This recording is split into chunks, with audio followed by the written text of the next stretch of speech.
Meron hong sumbong dito si Aristarco Dalagan, siya po 60 years old, mula po sa Tanza, Cavite po ito. Gusto niya pong humingi ng tulong hinggil po sa kapatid po niyang OFW na si Adelina Cambonga na nasa Riyadh, Saudi Arabia. Ang sabi daw, binubugbog daw to si Adelina ng kanya pong amo. Nangangamba na sila dito sa Pilipinas dahil bibihira na rin po nilang makausap at di na daw napapakain daw to ang kanya pong kapatid po doon. Kaya kusapin na natin si Mang Aristarco. Ano po ba pwedeng nickname mo ninyo? Medyo mahirap po ito. Boy Dalagan po, sir. Boy na lang ho. Sir Boy, ano ba ho? Kailan ba ho last inyo nakausap itong pong inyo pong ano po, anak po ba to, kapatid do? Sir Boy? Anong February 25, sir?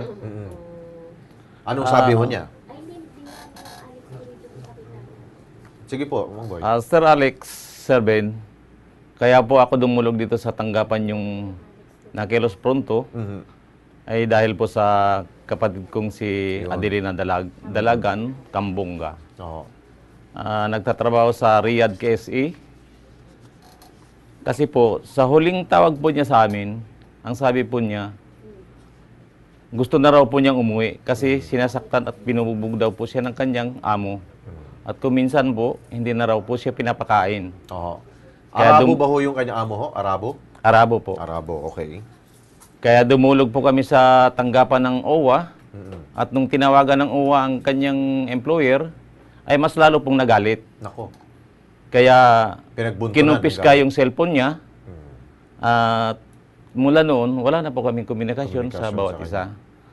Kaya sir, ang gusto ko pong mangyari na pauwiin na lang po siya dito sa Pilipinas, baka kung ano pong mangyari sa kanya doon. Pero after ho ninyong nakausap po siya, meron ba hong chance na siya po ba'y makakaalis ba ho doon sa kanyang amo o nandun pa rin po ba sa loob ng tahanan po ng kanyang amo? Nandun pa po, Nandun sir, pa rin. hanggang ngayon.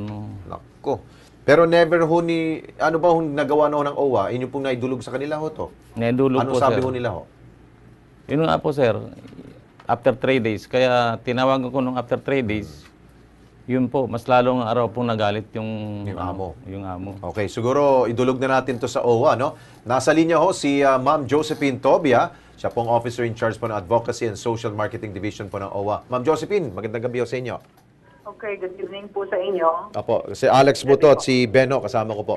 Ma'am Josephine, Alex, sabi ho ni Ma'am Boy dito, sila daw ho ay dumulog na ho sa inyo pong opisina. Meron na po ba tayong first step kung paano natin matulungan po itong kanya pong kapatid? I was informed nga na siya ay OWA. At yung OWA officer naman yata natin ay nakausap yung employer pero Apo. nagalit.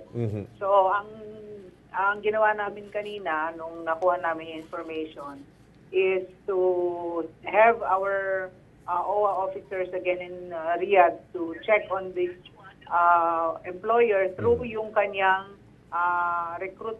foreign recruitment agency, Yes. saka yung local recruitment agency dito para ma-rescue na yung worker Oo. kung ano man yung sitwasyon niya doon. Initially, ma'am, ano ba ho status po ba nung kanyang kapatid do?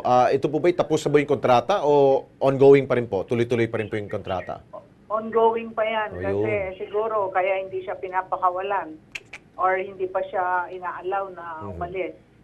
But nevertheless, kung merong ganyang sitwasyon na may maltreatment, Yes. alleged maltreatment, kailangan talaga na umalis na siya dyan sa amo niya. Okay. That's why we will check tomorrow ulit kung Apo. ano na yung nangyari doon sa usapan Okay. with the foreign employment Sige agency. po. Sige, Ma'am Josephine po, kami po ay hihingi po ng update siguro po sa inyo pong tanggapan para at least medyo nangangamba at nag-aalala po ito pong kanya pong kapatid na nandito po sa aming studio, ma'am. Opo. Huwag po kayo mag-alala at we will do our best para ma-rescue yung kanyang kapatid. Oo, ang OWA naman po ay 100% tumutulong sa atin tumang boy. Wala hong mintis ang OWA at napapauwi talaga ang ating pong mga kababayan na minamaltrato po dyan sa ibang bansa. Ma'am Josephine, thank you so much po, ma'am. Salamat po, Magandang gabi, Mr. ho. Alex, Mr. Ben. Si Josephine Tobia po yan ng OWA. Okay, ma'am boy, relax lang po tayo ha. Anytime at hingi tayo ng update sa OWA. Kung meron mang good news, ipapaalam naman dito sa Kilos Pronto at the same time sa inyo pong pamilya. Thank you, Ma'am Boyd. Okay po, sir. Salamat po, sir. Thank you.